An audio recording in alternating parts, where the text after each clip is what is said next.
bienvenidos. Queremos conversar con los protagonistas de la vida política y social de la Argentina, para poder pensar, para poder elegir.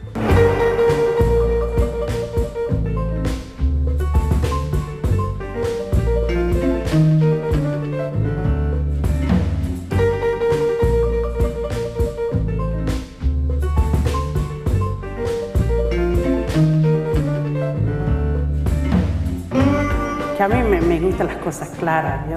Básicamente del lugar de combatir la corrupción. Fue echarle todas las culpas al gobierno nacional. La pobreza me duele. Si se hace para dominar a la gente, está mal. Esto viene desde el fondo de la historia de la Argentina. Pienso que el gobierno ha tenido muchos aciertos.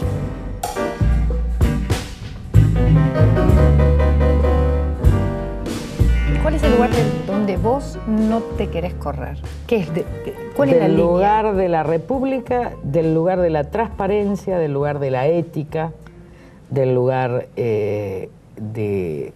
básicamente del lugar de combatir la corrupción.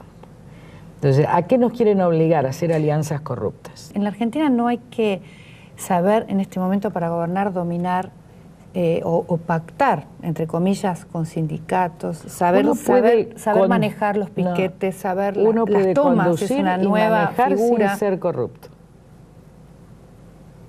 Uno puede dirigir y manejar sin ser corrupto. Pero viste las voces que se oyen. Bueno, podrá gobernar, Bueno, podrá, pero porque para manejar mafias, para manejar Bueno, de hecho, situaciones complejas Sí, pero hemos de una combatido. Argentina actual, ¿cómo se hace para poder Está muy gobernar claro, en pero eso? también es cierto que hace 10 años que no nos pueden bajar y nos quieren eliminar. La única fuerza, el único liderazgo que pese a todos los combates, las persecuciones, los juicios, seguimos compitiendo, somos nosotros. A todos los otros los eliminaron.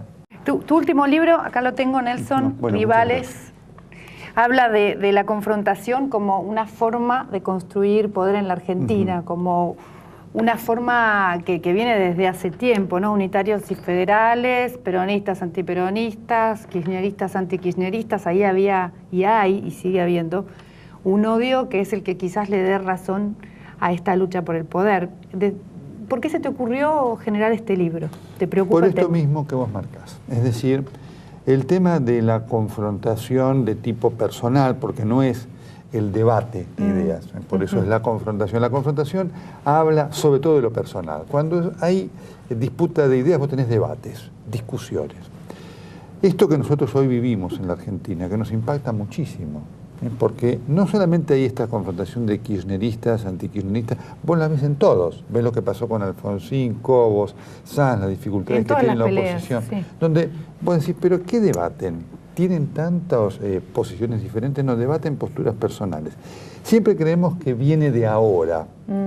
Y la idea que nosotros quisimos como producto, obviamente, de lo que uno trabaja con la historia, fue demostrar que esto viene desde el fondo de la historia de la Argentina. ¿Cuáles fueron las limitaciones que tuvieron al ejercicio del poder? ¿Cuáles fueron los errores? ¿Cuáles fueron los aciertos en la ciudad? Sí. Limitaciones, quiero decir, por parte del gobierno nacional. ¿Qué limitaciones tuvieron a partir del gobierno nacional? ¿Cuáles fueron los errores? Cuando ganó Macri, yo tuve una reunión con el jefe de gabinete de la Nación, que era Alberto Fernández. Me dijo, no te preocupes, que en materia de gestión nosotros no interferimos, pues sabemos lo que es gestionar, así que no te preocupes por eso. Bueno, acá no. Sin embargo, no nos pasaron la policía y, por decir una sola cosa, no autorizaron que la ciudad tome los créditos que tenía prácticamente acordados para hacer los subterráneos. Y eso nada más que por entorpecimiento político, un adversario. Así que la verdad que... O sea, no se hicieron los subtes por esa razón. Claro. Eso después se empezó a hacer con otros mecanismos. Ahora tienen que discutir una posibilidad de que China financie unos subtes, hay que ver cómo se pueden financiar, y después buscaron la manera de escaparse de la autorización nacional para conseguir recursos para empezar obras, aunque sean pocas. Pero bueno, eso fue el tema de la Nación. Y en materia de errores, yo creo que Macri vio que había muchas cosas que andaban mal en cada área y atacó todo junto, en lugar de focalizarse en 3 o 4 cosas y después lo otro ir más despacito. Y como jefe de gobierno porteño, también de nada sirve un buen jefe de gobierno porteño sin el dinero del gobierno nacional, sin el apoyo político del gobierno nacional, sin un montón de situaciones de las cuales seguramente necesita el gobierno nacional. Mira, es así. La Ciudad de Buenos Aires tiene una ventaja realmente muy clara respecto al resto de las provincias. Casi todo el financiamiento del gobierno de la ciudad, que tiene 6.500 millones de dólares, es genuino. La parte de coparticipación es muy pequeña, entonces la verdad que no depende del recurso del gobierno nacional. Casi todo el presupuesto que tiene hoy en día Mauricio Macri es presupuesto genuino de la ciudad. Claro que como la nación creció el 9% cada año, en realidad también creció muchísimo el presupuesto. Hoy el presupuesto en el 2011 es 3 veces prácticamente el presupuesto del 2007. Entonces, de todas maneras, el apoyo político no es solamente seguro los recursos, ¿no? Exactamente, lo que hay que tener es predisposición a trabajar juntos. Te digo 5 temas.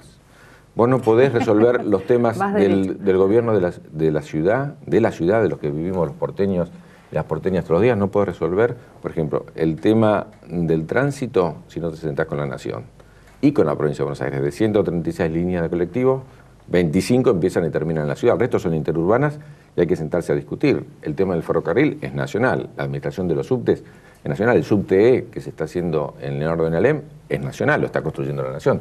Así que el tema, aparte necesitas provincia de Buenos Aires, porque te entran todos los días 1.250.000 autos y te entran como 5 millones de personas que trabajan acá pero viven en la provincia. Es fundamental sentarse a hablar con la nación. Eso. La seguridad es lo mismo. ¿Y por qué no se sentaron, por ejemplo, Macri y Cristina Fernández de Kirchner a hablar? Para mí, porque el negocio político de Macri, en su campaña, que ahí me tocó a mí discutir con él, y durante el primer tiempo de gobierno, fue echarle todas las culpas al gobierno nacional. Es decir, me parece que él imaginó que capitalizaba más políticamente enfrentando al kirchnerismo y que en el 2011 iba a tener la posibilidad de reemplazarlo, entonces que tenía que ser como la antinomia del kirchnerismo, se jugó toda la política eso olvidándose o teniendo como rehenes a los porteños y las porteñas. ¿Qué tenemos que pensar de las internas? Y en principio que las internas hacen que la gente no vaya a optar el día de la elección, sino que la gente pueda elegir primero entre un menú de candidatos y que el día de la elección salga, es decir, que tenga como 3 vueltas una elección. Entiendo. Es decir, donde hay 2 vueltas haya 3 y donde hay una sola vuelta haya 2. O sea que sería que esta vez en las primarias uno votaría lo que realmente querría, el candidato que realmente elegiría, su corazón. Votaría por su corazón. Lo cual está bien, porque a lo mejor votando por ese candidato de principios y de valores que uno quiere votar, a lo mejor hay muchos ciudadanos que van a ese candidato y por tanto ese candidato puede entrar en las generales. Esto por un lado. Por otro lado, las elecciones primarias ponen la discusión política y la de Santa Fe fue relativamente civilizada. Es cierto. La de Buenos Aires, en cambio, no, porque no hubo discusión política. Había 3 candidatos que decían somos todos iguales, como si fueran los sobrinitos del Pato Donald. ¿Vos hablás de los candidatos kirchneristas? Kirchneristas.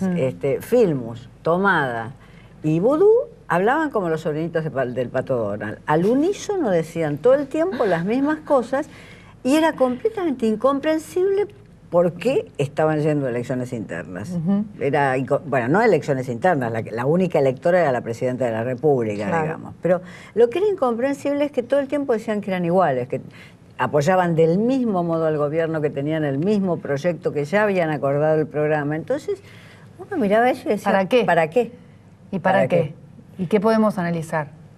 ¿Cuál es el para qué que no sabemos claramente? Bueno, si eso hubiera sido una elección con padrones y con urnas, uno podría decir que la gente hubiera podido votar quién le parecía que mejor podía llevar a cabo ese programa que los 3 sobrinitos del Pato Donald decían al unísono. Sí. Habrías podido votar, digamos, personalidades.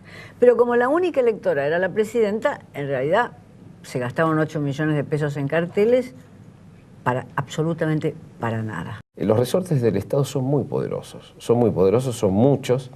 Y entonces creo que como contrabalance el periodismo debe de vez en cuando estar poniéndole la lupa, molestándolo más allá de que crea que el gobierno hace